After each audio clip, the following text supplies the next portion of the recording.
Przechodzimy do części dotyczącej cyfrowego dziedzictwa. Kiedy mówimy dziedzictwo, zazwyczaj myślimy o czymś starym, czymś, jak sama nazwa wskazuje, odziedziczonym po przeszłości, po naszych przodkach. Tymczasem dzisiaj cyfrowym dziedzictwem staje się wszystko, co pojawia się w internecie. Możemy od razu traktować to jako część naszej kultury. Tym samym dzieła współczesnych artystów cyfrowych zrównują się z dziełami dawnych mistrzów. Ci ostatni z kolei zyskują w pewien sposób swoje nowe, drugie życie. Dzięki digitalizacji ich dzieła stają się niekończącą się, niewyczerpaną inspiracją dla współczesnych twórców. Można z nich korzystać, można je przetwarzać, można tworzyć nowe dzieła w oparciu o naszą przeszłość. Wysłuchamy 5 prezentacji. Na początku Rafał Schreiber, który stworzył industrialne, podziemne struktury niewidoczne dla mieszkańców miasta. Następnie Maria Drabczyk, prezentująca projekty Europeany, które skupiają się na otwartym dostępie do zasobów kultury. Tutaj wysłuchamy również nieco o podejściu proekologicznym. Karina Rojek z Instytutu Kultury Miejskiej w Gdańsku opowie o rekonstrukcji fonosfery nowożytnego miasta. Filip Ignatowicz zaś opowie o tym, jak rozpakowuje na swoim YouTube'owym kanale dzieła współczesnych artystów. Na koniec Tomasz Ostrowski z Muzeum Narodowego w Krakowie zaprezentuje muzeum cyfrowe, zupełnie nowatorskie, które umożliwia dostęp do niesamowitej kolekcji. Zapraszamy.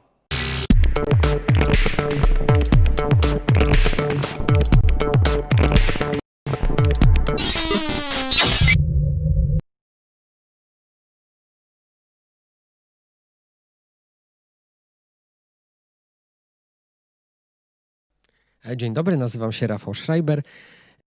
Jestem pracownikiem Akademii Sztuk Pięknych imienia Władysława Strzemińskiego w Łodzi oraz Politechniki Łódzkiej. I to połączenie pozwoli mi zabrać Państwa w podróż do parowych szczelin, które są głównym tematem tej prezentacji.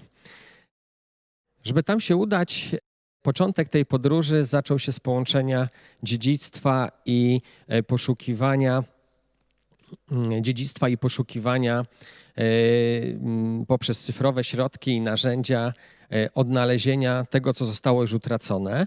I to pozwoliło na zrekonstruowanie przeszłości, ale brakowało w tym wszystkim spojrzenia w przyszłość. Kolejne projekty, które stanowiły kolejny etap podróży, troszeczkę skupione były już na czymś innym. Na projektowaniu jutra z wykorzystaniem dziedzictwa. Ja zawsze opowiadam moim studentom, że żeby zaprojektować jutro, trzeba popatrzeć w przyszłość, ale potem odwrócić głowę, tak jakbyśmy przechodzili przez ulicę w drugą stronę, w lewo i zaczerpnąć to wszystko, co może nam być potrzebne w tej dalszej podróży. I dopiero znowu spojrzeć w prawo i przejść przez ulicę, która stanowi właśnie tą granicę z przyszłością. Tak ukierunkowani możemy dopiero zmierzać i tworzyć coś, co bazuje na przeszłości, ale odpowiada na współczesne potrzeby. Ten czas, który tworzy nam tą linię, którą musimy przekroczyć, postarałem się opisać studentom w ten sposób, żeby ugruntować te moje przemyślenia i pozwolić im zrozumieć, o co chodzi w tym tworzeniu przyszłości z wykorzystaniem przeszłości. Czas opisany przez przekrój drzewa, przez kolejne elementy, które na nim narastają, tak jak drzewo zapisuje się w przestrzeni. Przestrzeń staje się swoistego rodzaju archiwum, które opisuje wszystkie wydarzenia, zmiany formy, funkcji, historie ludzkie. I to wszystko zapisuje się w przestrzeni, w obiektach, które ją definiują. I to właśnie pozwoliło opisać zagadnienie, które nazwałem architektoniczną inteligencją, posiłkując się też filmem Stevena Spielberga, który idealnie oddawał to, że ta przestrzeń też chciałaby nawiązać kontakt. Ona też zawiera bardzo dużo informacji i w ten sposób doszedłem, drodzy Państwo, do sformułowania, które określone jest hasłem Envirotelling. To projektowanie takiego archiwum opartego o przeszłość, z którego ludzie mogą odczytywać poprzez nowe media różne informacje, różne historie, różni się troszkę od typowej pracy architekta, bo architekt projektuje obiekt, przestrzeń i ta przestrzeń dopiero żyje, chłonie to, co się wydarza, chłonie ludzkie historie, chłonie różne wydarzenia. Inaczej jest troszeczkę, kiedy my projektujemy taką przestrzeń, która stanowi archiwum. Wtedy to my musimy odpowiednio ukształtować te wszystkie historie i dać do nich dostęp odbiorcy. Więc to doprowadziło mnie, drodzy Państwo, do historii, którą chciałbym dzisiaj Wam opowiedzieć, która rozpoczęła się wcale nie tak bardzo dawno temu, ale przeszukując archiwa, szukając do kolejnych projektów archiwalnych materiałów, natknąłem się na budynki, które miały oznaczenie wybudowane, były powiązane z łodzią, a jednak nikt nie widział ich na powierzchni miasta. Połączone z nimi mapy pozwoliły ukształtować nam dziwną strukturę powiązaną z mapą miasta i odkryć jedną z największych tajemnic XIX-wiecznej Łodzi, a więc parowe gejzery, które napędzały w XIX wieku wybrane łódzkie fabryki. To, drodzy Państwo, odkrycie doprowadziło nas pod ziemię, bo gejzery dosyć szybko wygasły, otworzyły szczeliny i zaczęła się w XIX wieku eksploracja podziemnego kompleksu pod Łodzią, podziemnego miasta. Odkrycie tego kompleksu i pierwsza ekspedycja to moja wyprawa z Wiktorią Kozłowicz i Włodkiem Żakiem. Wtedy zaczęliśmy pierwsze przygotowywać dokumenty dla tej przestrzeni, dokonywać odkryć technologii, historii ludzkich i każdy z tych obiektów zawierał, drodzy Państwo, w sobie historię. Ta przestrzeń opisana przez świat cyfrowy i odkrycie nieznanych dotąd miejsc pokazuje, jak historie mogą tworzyć, drodzy Państwo, zupełnie nową przestrzeń, opartą o dziedzictwo i opartą o świat, ten, który jest na powierzchni i tworzy obraz tego, co jest, drodzy Państwo, ukryte. Ukryte przed naszymi oczami i ukryte przed codziennością. To próba stworzenia zaproszenia dla wszystkich tych, którzy chcą odkrywać dziedzictwo troszeczkę inaczej, na inny sposób i nie szukać różnic pomiędzy jednym a drugim, ale szukać połączeń, tego, co łączy oba światy, ten cyfrowy i ten rzeczywisty. Ta przestrzeń w tej chwili jest poddawana kolejnym eksploracjom, kolejne wyprawy odbywają się do tego wirtualnego świata, by opisywać go i pokazywać, jak jest ukształtowany, jakie zadania mogą kryć się w jego podziemiach. A każdy obiekt z tego świata, drodzy Państwo, jest opisany pewną historią związaną ze światem realnym, z obiektami, historiami ludzkimi, które funkcjonują w naszej codzienności. To takie połączenie i wykreowanie archiwum, które ma zupełnie inny charakter, które może dotrzeć do osób, które do tej pory aż tak nigdy nie zainteresowane były dziedzictwem. To, drodzy Państwo, cały system walutowy podziemny oparty o parę i wiele innych bardzo, wydaje mi się, interesujących rzeczy, do których odkrywania chciałbym Państwa w ramach tego projektu zaprosić.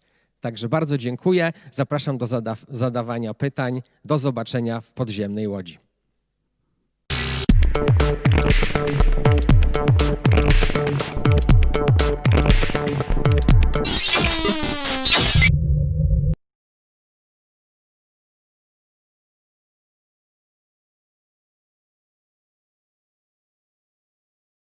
Dzień dobry Państwu, Maria Drabczyk, Filmoteka Narodowa, Instytut Audiowizualny.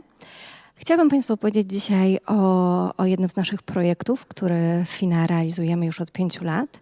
Ten projekt to Europana.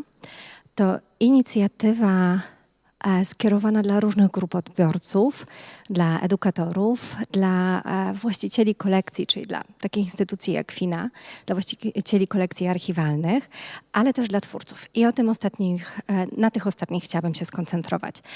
To projekt, który realizujemy dzięki wsparciu Ministerstwa Kultury, Dziedzictwa Narodowego i Sportu, którego głównym celem jest promowanie wartości cyfrowych kolekcji archiwalnych i pokazywanie, jak w kreatywny sposób z nich korzystać. A co łączy te kolekcje? Właśnie to słowo Europeana, czyli europejska platforma, która udostępnia cyfrowe kolekcje archiwalne z całej Europy, z ponad 3,5 tysiąca instytucji. W tym momencie jest to około 50 milionów obiektów archiwalnych, które pod tym adresem www.europeana.eu można wyszukać. My o nich opowiadamy przez różnego rodzaju działania. Niestety nie opowiem o nich dzisiaj wszystkich. Chciałabym się skupić na dwóch. Na takich, które kierujemy dla twórców i które mówią o czymś ważnym. O czym? O ekologii. Pierwszy z nich zrealizowaliśmy w zeszłym roku. Była to seria warsztatów i konkurs dla młodych twórców, dla grafików, które nazwaliśmy Rezasoby cyfrowe archiwa. Zielone cyfrowe archiwa. Była to seria warsztatów, które zorganizowaliśmy na polskich uczelniach artystycznych. Zaprosiliśmy do ich prowadzenia profesjonalnych grafików i opowiadaliśmy o tym, w jaki sposób kreatywnie korzystać z archiwów. Opowiadaliśmy też o tym, jak w legalny sposób korzystać z archiwów, o różnych licencjach, o możliwości wykorzystania, o tym, jak z tego bogactwa, które w sieci jest dostępne, w legalny sposób korzystać. Zrobiliśmy też konkurs. Zaprosiliśmy do niego właśnie uczestników warsztatów, ale też innych twórców, młodych twórców, plakacistów, grafików. Zaprosiliśmy ich do tego, aby przy wykorzystaniu archiwów opowiedzieli nam swoje historie związane z ekologią, żeby stworzyli plakaty, które ten temat ochrony środowiska będą poruszać. Tutaj już od pewnego czasu widzą Państwo zdjęcie zwycięskiego plakatu Martyny Berger, który pokazuje rybę, foliofish, nowy gatunek ryby, której ogon składa się z torby foliowej z Peweksu, która jest obiektem archiwalnym na Europeanie. Bardzo prosty przekaz, przepiękna forma, plakat zwycięski. Jury postanowiło też przyznać 3 inne nagrody za wartość artystyczną projektu i to jest plakat wykorzystujący prace archiwalne, m.in. czy archiwa z Rijksmuseum w Amsterdamie czy British Library w Londynie. Za najbardziej ekologiczny, proekologiczny przekaz i trzecie wyróżnienie za najbardziej kreatywne wykorzystanie archiwów Pomarańczarka Gierymskiego w troszeczkę innej odsłonie. To był konkurs, który zrealizowaliśmy w zeszłym roku. To, co dla mnie jest w nim też szczególnie cenne poza tematem i poza tą formą, to, że wszystkie te prace zwycięskie trafiły też do sprzedaży. Są dostępne na stronie partnera konkursu i tego projektu w sklepie online Wellbeing, który promuje właśnie twórczość polskich artystów i plakacistów.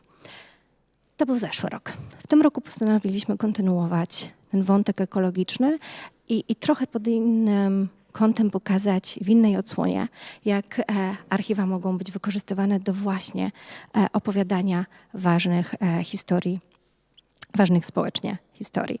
Postanowiliśmy skupić się na innej grupie odbiorców, na dzieciakach, na młodych czytelnikach i postanowiliśmy stworzyć publikację dla nich również o tematyce ekologicznej, dostępną w księgarniach. Miałam nadzieję, że już będziemy troszeczkę dalej, mówiąc szczerze, z projektem i będę mogła Państwu pokazać tak naprawdę jego szatę graficzną i właśnie bogactwo archiwów, które chcemy wykorzystać. A jesteśmy na etapie kończenia tekstu i właśnie materiał już tekstowy trafił do ilustratorki. ale mam nadzieję, że za chwilę, pod koniec tego roku, czy na początku przyszłego roku, zaprosimy Państwa do miasteczka, którego mieszkańcy nie dbają o środowisko i w konsekwencji zaczynają widzieć, że z ich domów zaczynają znikać obrazy. Dlaczego? Dowiemy się, tego nie mogę zdradzić, ale to, na czym nam w tym projekcie zależy, to właśnie pokazać to, że poprzez historię o obrazach, o dziedzictwie z wykorzystaniem zbiorów archiwalnych możemy mówić o czymś ważnym, możemy budować świadomość ekologiczną, możemy to robić w zabawny i edukacyjny sposób i tak naprawdę mówić o, no tak jak wspomniałam, o rzeczach ważnych. To jest projekt, który realizujemy, tak jak wspomniałam, dla dzieciaków wczesnoszkolnych, 6-12 lat. Robimy go znowu we współpracy z twórcami, z wydawnictwem Tatarak. Też bardzo celowo, bo też chcemy pokazać właśnie i zachęcić wydawnictwa do tego, żeby sięgały po archiwa w swojej pracy. Zdecydowaliśmy się też na różne formaty. Wydamy publikacje, ale wydamy też audiobook i e-book, żeby też pokazać, jak możemy funkcjonować i jak rynek tak naprawdę od nas wymaga pewnej elastyczności tutaj w temacie formatów. I oczywiście wykorzystujemy archiwa, które są dostępne legalnie, z których możemy legalnie korzystać. To tyle. W dużym skrócie 2 projekty, ekologia, archiwa. Dlaczego to jest ważne? Dlaczego dziś lubimy ten projekt? Dlaczego jest on też dla nas bardzo cenny? Bo właśnie pokazuje, że archiwa mogą inspirować, że archiwa mogą inspirować twórców, że mogą być legalnie wykorzystywane. Bo pokazuje, że archiwa mogą też być częścią większej dyskusji, nie tylko dotyczącej kultury, ale też wątków społecznych, rzeczy ważnych, edukacji, ekologii. I to, o czym wspominałam, to, że tak naprawdę mogą też generować wartość rynkową, że mogą sprawiać, że gdzieś jako twórcy zarabiamy, że te prace żyją dalej, ale też tak jakby wspierają nasze działania rynkowe. Tyle ode mnie.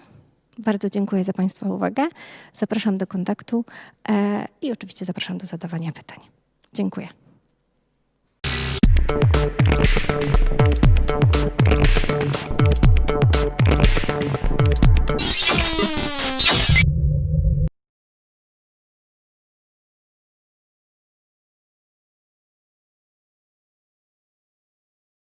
Dzień dobry, nazywam się Karina Rojek, przyjechałam z Instytutu Kultury Miejskiej i chciałam opowiedzieć Państwu o naszym projekcie Gdańscy Wywoływacze, który zrealizowaliśmy w ramach programu Media Lab Gdańsk w 2019 roku.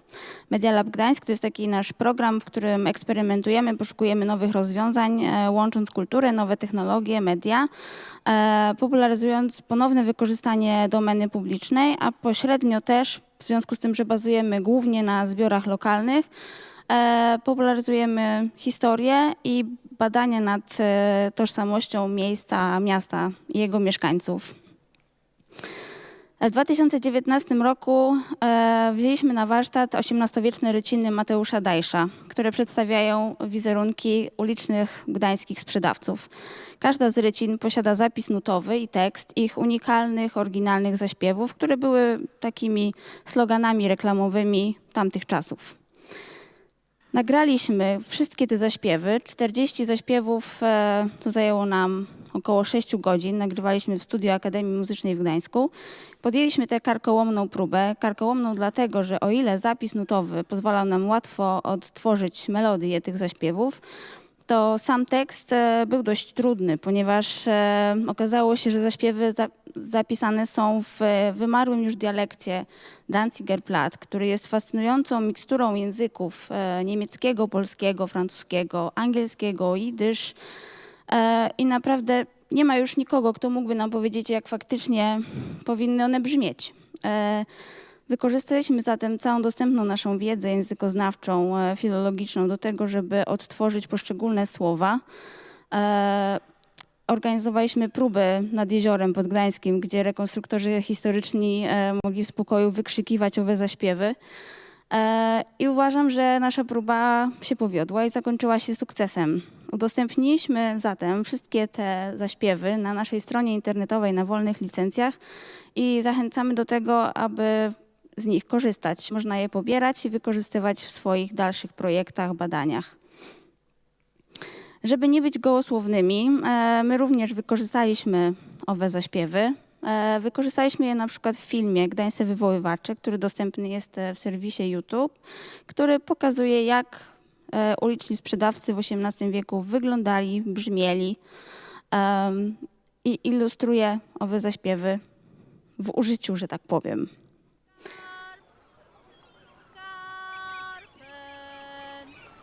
Tu widzimy sprzedawczynię karpi. Udostępniliśmy i zachęciliśmy też uczestników muzycznego hackathonu do tego, aby wykorzystali zaśpiewy w swoich nowych utworach. Daliśmy im do wykorzystania surowe zaśpiewy. I uczestnicy chętnie podjęli wyzwanie. Zobaczcie efekt, muzykę i wizualizację na podstawie XVIII-wiecznych rycin.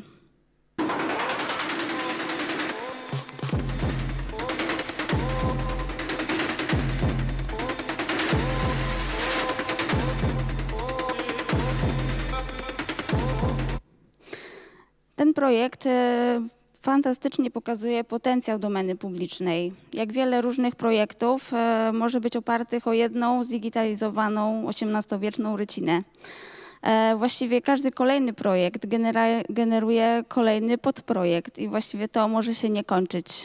Chcieliśmy pokazać, jak wiele różnych działań można zrealizować, od komercyjnych, czyli proste przygotowanie gadżetów reklamowych, po naukowe rozpoczęcie badań nad językiem w Gdańsku w XVIII wieku, jak i stricte popularyzatorskie, jak rekonstrukcja historyczna gdańskich wywoływaczy.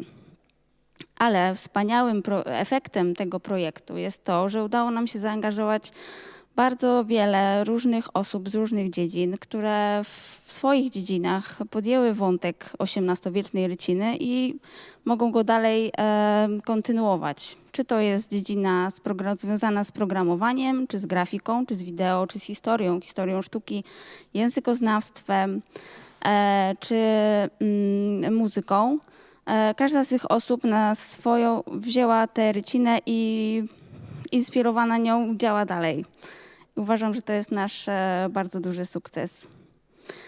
Zapraszam do kontaktu w sesji Q&A, w której dołączy do mnie Jacek Tlaga i będziemy starali się odpowiadać na Państwa pytania dotyczące tego projektu i innych naszych projektów. Zapraszam do kontaktu.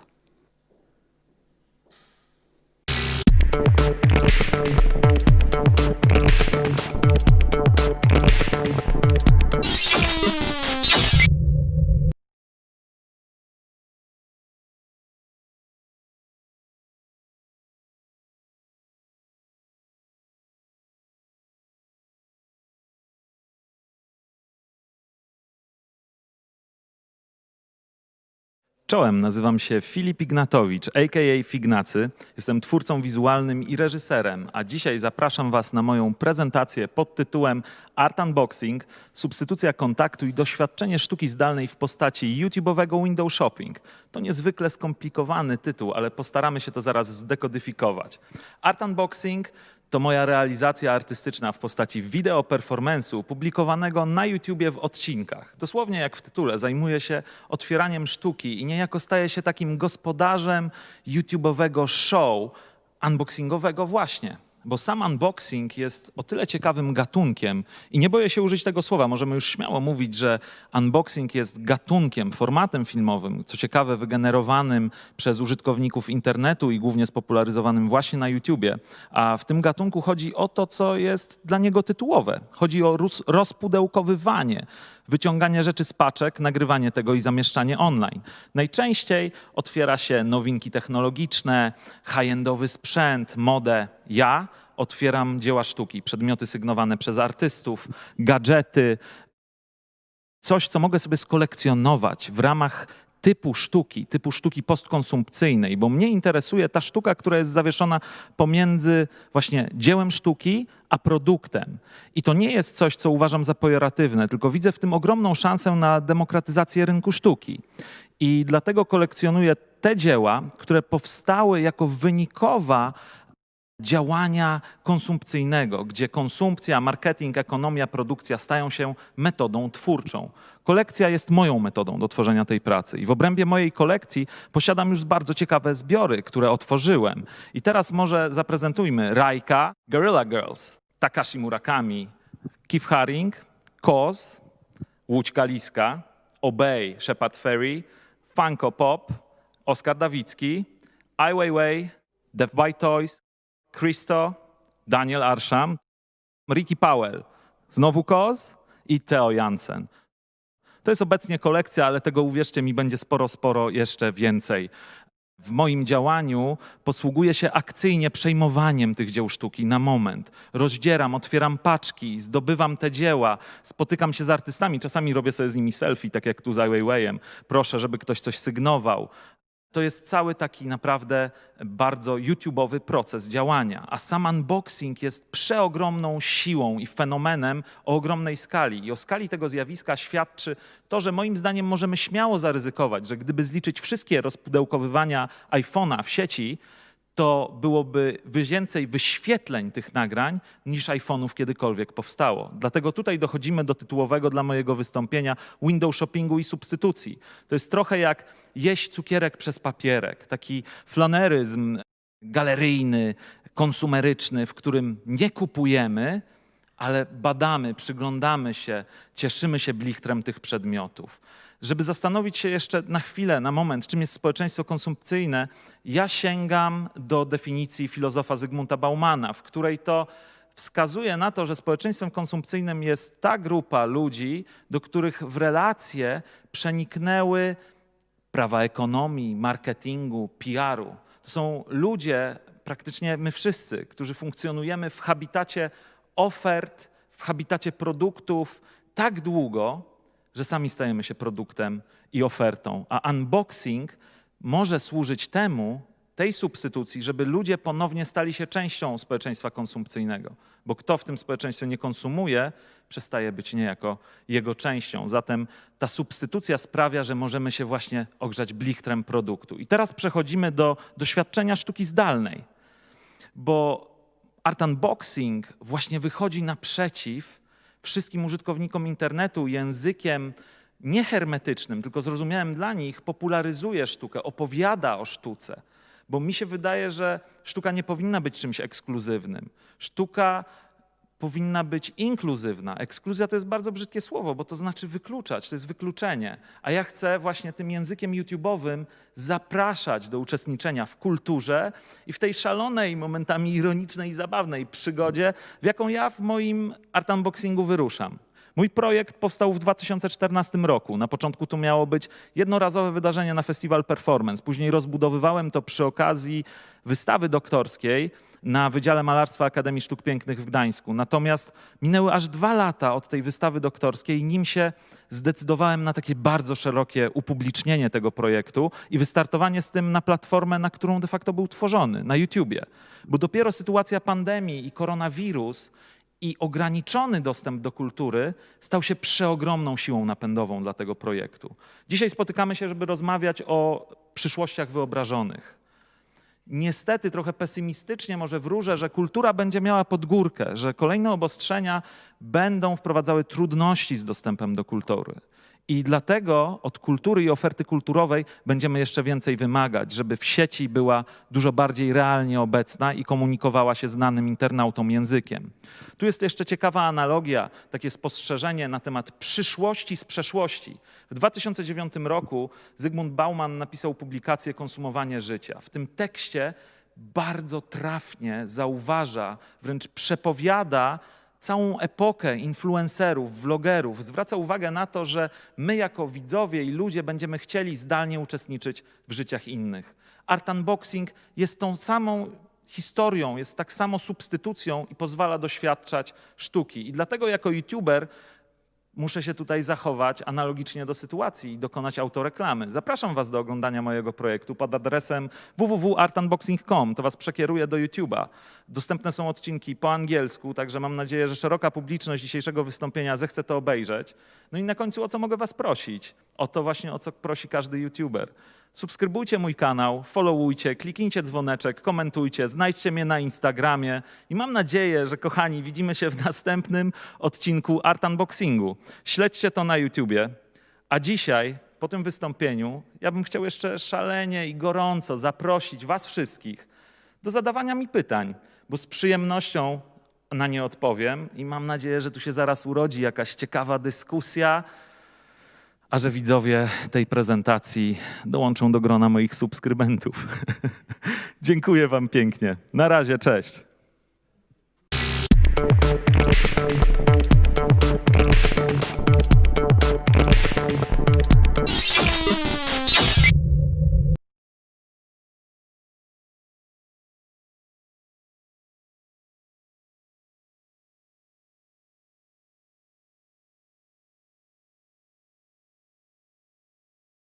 Hello everyone, Tomasz Ostrowski here. I'm Deputy Director in the National Museum in Krakow.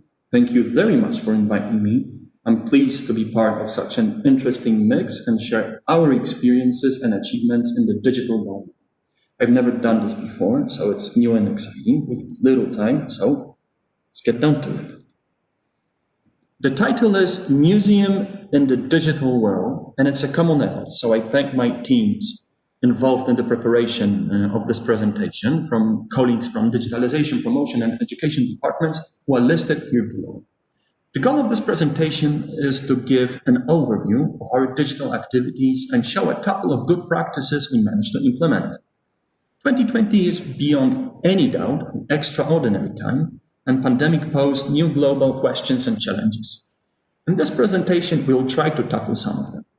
It's divided into 3 parts. The first one is about our ongoing digitalization processes, and the next 2 focus on education and promotion and our more spontaneous reaction to the new situation.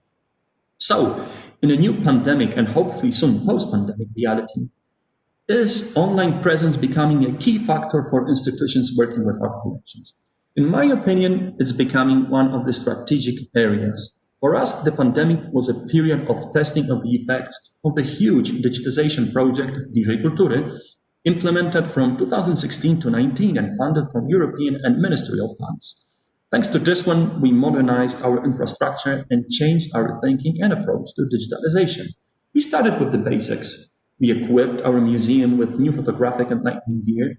We purchased a safe disk array, created a central digital repository, and what is most important, we put up a new program for managing art collections, the Muza, which allows you to work online within such important areas as conservation, movement of objects, or loans. It is easy and efficient, and it's also one of the most advanced and comprehensive programs of this sort in the country. So we are proud and happy to be working with it on a daily basis.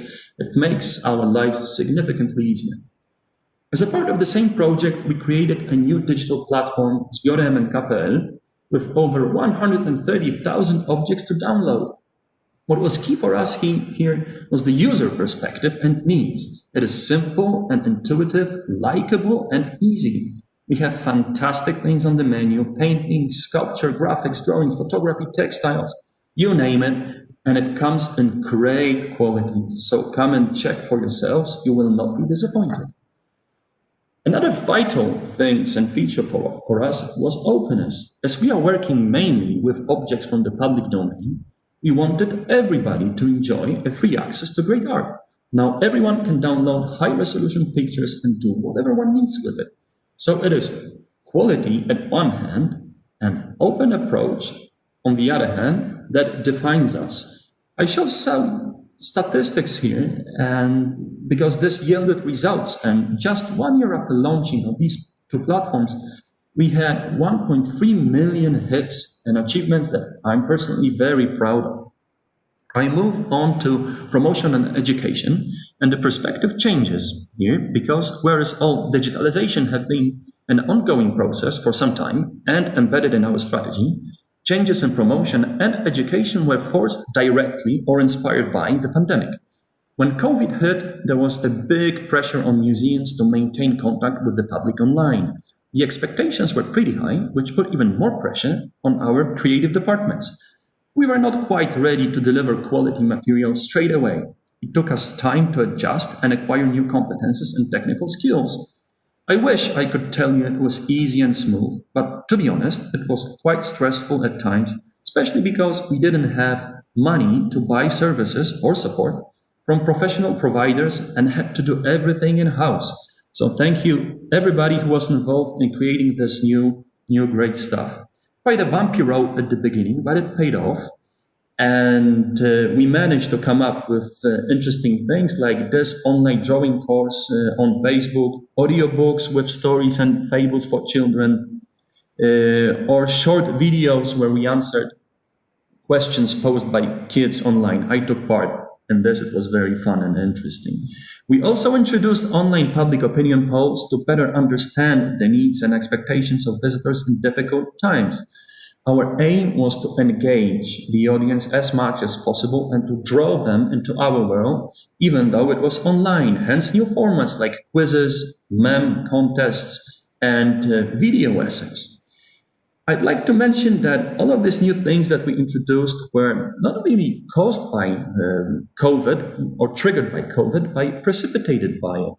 In my opinion, the main reason for looking for new language and new formats is the evolution of communication and technology, which is fast and relentless and doesn't give us any other option but to adapt. So the institutions like ours, we don't really have a choice. We need to go and stay on that path.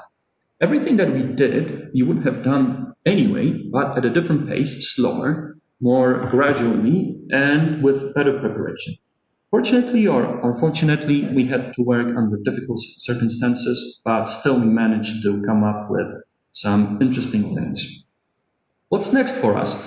I believe that we need to continue working to bring art closer on digital platforms and strive for excellence there.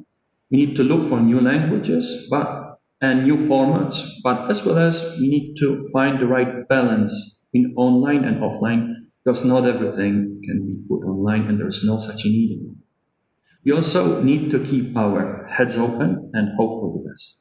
I look forward for a productive discussion. Thank you very much for staying with me. See you very soon. Have a great day.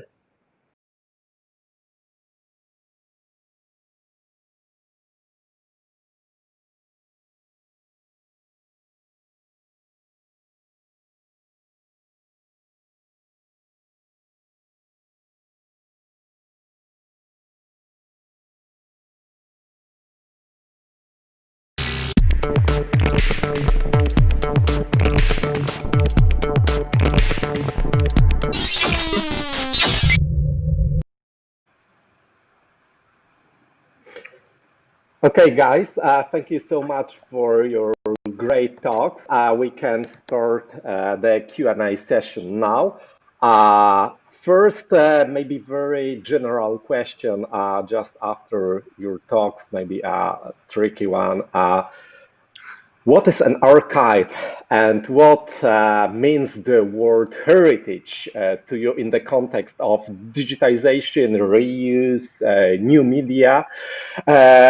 I'd like to ask about it on the first place, Philip, because you are the one who works in an extremely unorthodox way with the contemporary art. It is more for you window shopping or actually some kind of online gallery? Is it an attempt to create some kind of pastiche, or you want to sneer a bit, criticize YouTubers and their consumerism when they are unboxing a new pair of sneakers? You replace the sneakers or a new phone with the works of art. So it is more, or you are more art critic or creator of the gallery. Hi guys, hi everyone. I'm very glad to be here. And to answer your question, to start with, I'm sure I'm not an art critic. Even though I'm working sometimes with artistic research projects, I'm always the one who has the perspective of an artist. So in that manner, I consider my work not a gallerist one. It's not like being an art gallery online. Even though I see those tiny elements of me popularizing visual arts among internet users, but it's not like the main reason of doing so. So thinking about it, like using the words heritage or archive, they feel pretty overwhelming for me, to be honest. I'm using collection as a method. I'm creating my, I could say, personal archive of my experiences that I want to share with the internet users.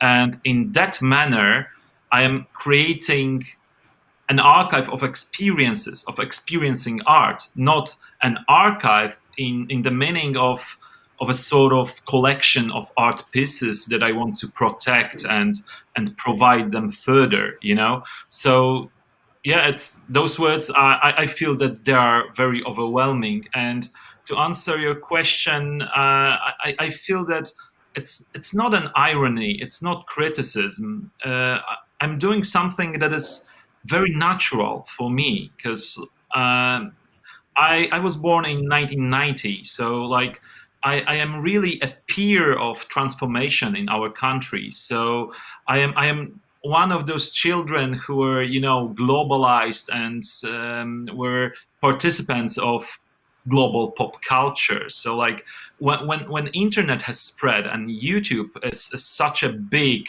amount of communication, users and videos, I'm just doing something that is natural for me. I'm using the language that is like very commonly used to communicate with others, and I'm trying to transform it to my own and personal method of creating my arts, of creating my works. So in that way, art unboxing is just a video performance work that uses the genre of unboxing videos. So I think that can somehow answer your question. And yeah, I think that's it. Great, thank you. I hope someone will prepare, maybe after 100 years, a PhD thesis about today art based on your videos. And now talking about the art and heritage in a new, totally unexpected context. Tomasz, you are the deputy director of the National Museum in Krakow. That's you have correct. yeah. You have I think, in my opinion, most important, the most magnificent collection here in Poland. Great exhibitions, the best curators, and many visitors every day. But this year, you have faced a brand new problem. We all know. I mean, of course, pandemics, lockdown. So you decided to create totally new access policy. Could you tell us more about it? It was extremely quick reaction. You have immediately responded to the lockdown. I wonder, for example, if you have remodeled the workflow of your institution. How was it? Well, first of all, thank you very much for the praise. I take it and I return the favor. I really like the graphics and everything that's going on in here. Answering to your question, yes, this was the 2020 proved to be, well, the most bizarre and extraordinary times that I experienced in my professional life. And the whole, lockdown thing and pandemic that forced us to operate under very difficult conditions and new conditions has also remodeled the way we're supposed to do things. But we have two paths in here. The first one is more steady and ongoing, and it's a stable process of very serious digitalization of our collections that has been ongoing for quite some time, and it's it's one of our strategic goals. And here the pandemic only slowed it down because we really prepared in terms of equipment, know-how, and manpower to do a good job in that. But when the lockdown came and the COVID hit, there was an enormous pressure on the whole museum world to keep touch with the public online, and the expectations were quite high. And I observed an arms race of sorts between the different institutions. Who comes out first with interesting stuff, with new formats, and so on and so forth. And I need to put this into perspective that I'm a newcomer to the museum because we started, the board of directors changed in the beginning of the year. So we only were in the museum for 2 months and then COVID hit. And what to do in this situation? You don't know the teams. You are forced to start remote working, and there's this enormous big pressure. So it's, I think that I have to start with a big thank you to everyone that had to, pull through this difficult conditions. Because on one hand, we had to be very creative and come up with new formats and adjust the things that we did to the present needs and put them online. And we had to gain the know-how and new skills that we didn't have. Because of the budget restraints, also caused by COVID, we didn't have enough financial resources to buy the support from external providers. So it was quite an intense period in terms of concept work and then putting it to life. So I'm quite happy with the reaction. We managed to produce an array of interesting new stuff with the great big help of my colleagues from the creative departments, from promotion, marketing, and education. And it worked so far. We have to continue to stay on this path, and we managed to professionalize all these processes and to hire new people, and to so we are a bit on a learning curve.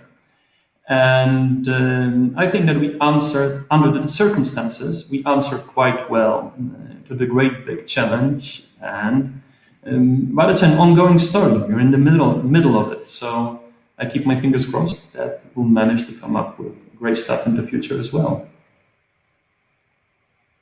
Thank you. Great. Excuse me for flattery, but I really wish No. It doesn't happen. So it's when they're crazy, take it very much. It is appreciated. It is appreciated. Many thanks. Okay, guys, we are turning now to reuse. Maya, Europeana is the biggest, I think, aggregator of the digital heritage online, and it is hard to embrace its abundance, this vast amount of collection. But actually, you do so. I mean, you have many ideas to curate this vast collection and make it easy to reuse. Please tell us more how to make this digitized heritage more reusable. How do you encourage the creators, authors to use archives as a source of inspiration or even ready-to-use materials? Okay. First of all, thank you very much for having me. And okay, immediately going straight to your question. First of all, what Europeana is, I try to briefly explain, but this is this one unique place in the internet where we can really search through, as you said, an immense collection of digital heritage coming from all over Europe. As immense as it is also, let's be very frank, it can be really messy. So we need to find a way to search through it. Why is it messy? Because it's coming from all of these lovely collections, from archives, from museums, libraries. I think currently you can find content, archival content, coming from more than 3,500 institutions. So imagine that to start with. So it's not easy to search, but there are ways. And Europeana as a team is also helping you out here. So they are coming to the rescue by creating a editorial strategy around this collection. So they are trying to group them into small collections. So something for Philip to use in the future, hopefully. And you can. This is where you can get some hints, some guidance. They can be divided by topics, can be divided by formats. So this is a starting point. And to be very honest, I'm not a curator myself, but indeed I try to encourage everyone, creators, but also educators, to simply to deep into this impressive collection that, by the way, also has some amazing pieces from the National Museum in Krakow. Surprise, surprise. Yeah. So well done. Everything is connected, and just see it as another platform. Just see it as another entry or access point to your creative work.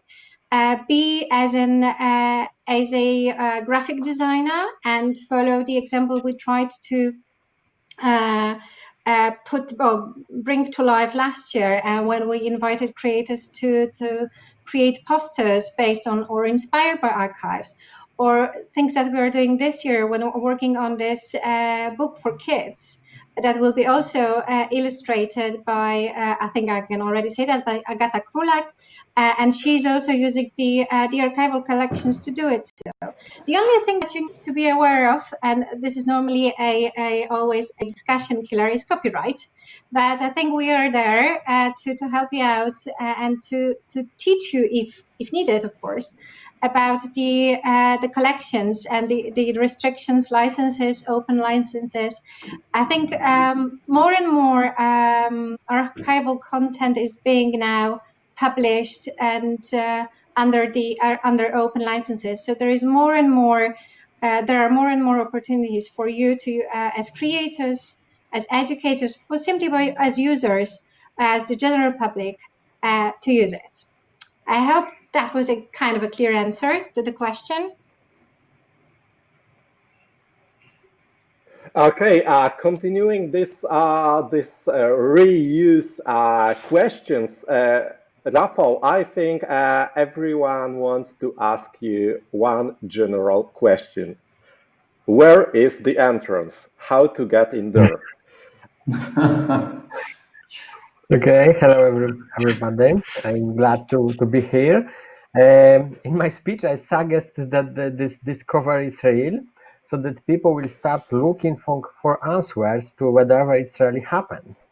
The designed world is based on archival sources that have been proceeds so that they are credible, but create new value and new existence based on local Łódź heritage. Buildings, machines, vehicles, steam coins, matryoshkas, and many more are based on archival query. Every steam rift object has a real-world counterpart on which is modeled and created. The word is to allow discovering connections between reality and fiction. The main source of data in Steam Rift project are archival plans, because I started with architecture, but we want to refer to fairy tales and legends of folk cultures that define Łódź as multicultural. I hope for an interesting cooperation with representatives of each of the cultures. We also intend to refer to the sound landscapes of the industrial city and each of the cultures, affecting more than one sense is a challenge in today's digital culture. So it's important to remember them all. And conclusion: the heritage, not the entrance. The heritage is everything. The heritage and the entrance is everything we take from the past and use it now, but now in the future. And that's all. Thank you. Honestly, I was tricked at first, and I really believe that there is somewhere just beneath which city there is some subterranean structure. Of course, I wish it was there. And Karina and Jacek, Karina, the leader of this fantastic project about this crisis of Gdańsk, and Jacek, well-known digital linguist. I know this project can be never-ending, but you had to deal not only with iconography, not only with these really nice engravings. I think it was also a whole book with these pictures, but also with another sources, another kinds of sources. I mean, scores, or maybe not scores, but simply musical notation, and eventually with forgotten language, or maybe some kind of idiolect or pidgin, which means your project was extremely interdisciplinary. How did you manage to finish it in this attractive way? And another question is, what does it mean to your city, to the space of the Gdańsk? It is kind of reviving forgotten soundscape or situation from the past, and how the people from Gdansk reacted to your project. So Okay. try to Hi. share these answers. Maybe I start and then Jacek, okay? I have the impression that there is still a lot to discover in the libraries and archives. So many manuscripts and so many sources that no one reads. And all this helps us to learn the identity of the city and of the citizens, inhabitants. And this is the space what interested us in Media Lab. We focus on the popularizing the reuse on public domain sources. Because we believe in enormous potential in these sources. And this project, the Kris of Gdańsk, so required the cooperation of a multidisciplinary team. So we need the support from linguists, from philologists, musicians. But because we have one engraving, not one, all series of engravings, when are the pictures, when are music, so this determined next actions, but some actions resulted from collaborating with others previously. So, for example, we previously cooperated with 3City Hackerspace, and from them it's the idea to organize the music jam, music hackathon.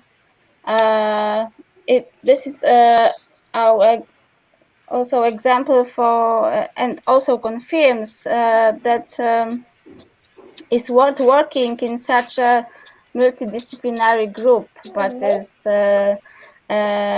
and we try to do it as often as possible, but because it just brings the best effects just. Yeah, when you ask about people in Gdańsk, so Yeah, about reaction. and the reaction in for Danziger Platt, I think, yeah. And it was very fascinating for all. But there was a very often such as comments that this is a German language, and people just don't understand that this is not German language, and this is and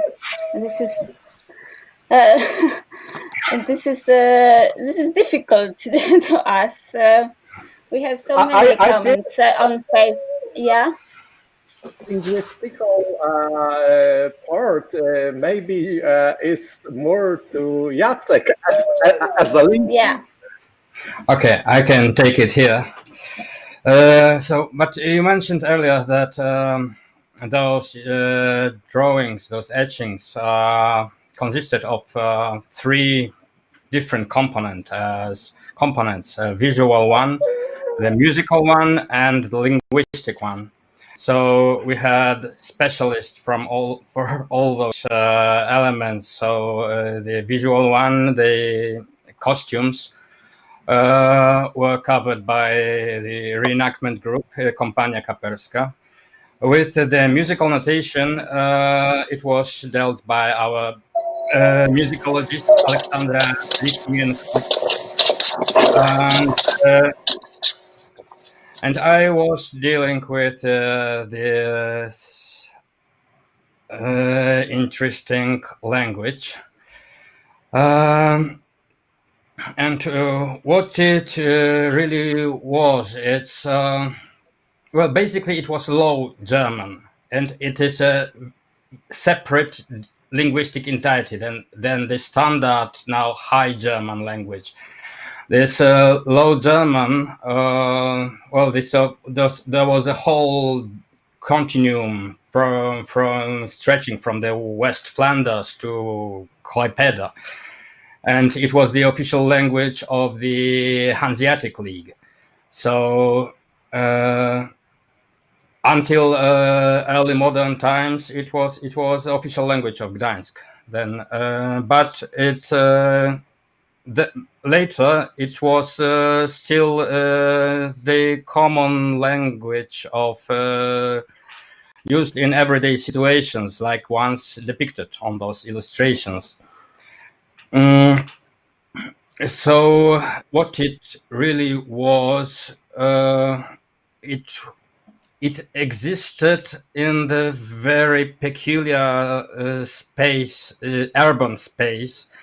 It was sort of lingua franca because the Gdańsk was then a multicultural cities with very different ethnic backgrounds, and really a whole jumble of languages existing and being used. So all those languages influenced one another. And so again, this was basically a Low German language, but a very peculiar one because it with strong influence of Polish and Kashubian, and also there was a significant Dutch minority and Yiddish. Also, we can find some traces of Yiddish there. And reconstruction of this language, well, I can tell that also other digitized archives were very helpful, as I found an article in Pomeranian Digital Library by Ernst Förstermann. He was a 19th century linguist, very renowned one. who was born and raised in Gdańsk, and he described this language, especially its pronunciation, with unremarkable precision. As well, because the language used on those illustrations was it was just the last days of this shape of this language, because several decades later Gdańsk was incorporated into the Kingdom of Prussia. So this Danzigerplatt or Danzierplatt, pronounced in this language, was pushed back by this official standard German, High German. So he wanted to preserve its shape because he perceived this Germanization as a corruption, as a barbarism. So he left a really detailed description, which was really helpful. Great. Thank you, Jacek. But sorry, I'd like you to maybe present us a glimpse, a short example of this language, because it is great to hear about the reconstruction process, but try to, just speak. Say something in Danzigerplatt. In Danzigerplatt. Well, for example, there's well, if you ask if it was a separate language, I can tell that it was very hard to understand by some German from Central Germany or South Germany. But even the same words were pronounced very differently. Like there was one of the calls was by a vendor who sold songs, written sheets with musical scores, and it was hard to decipher what she was really selling, because she's what was a pieces of paper, what was there, and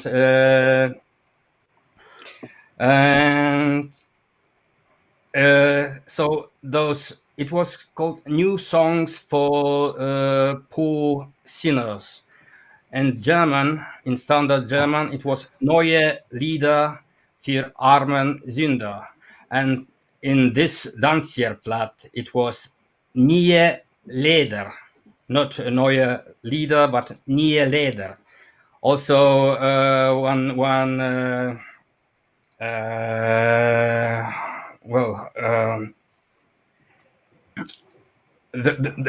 I had to. Well, there was one word which was a digit 4. It was written as a digit, so we had to guess what was pronounced like. So using this article, I could tell that it wasn't standard German "fear," but "fair." So it was something I don't remember what was Coast's fair Schillingen. Great. So it really sounds more familiar than today German. And thank you for discovering this multi-ethnicity from the past in now seemingly mono-ethnicity urban space. So guys, the time is up. So it was a really great pleasure to have you here. Good luck with your projects, and thank you so much for this conversation. Thank you very much. And bye. Thank you very much. Bye. Thank you. Bye. Thank you. Bye, guys.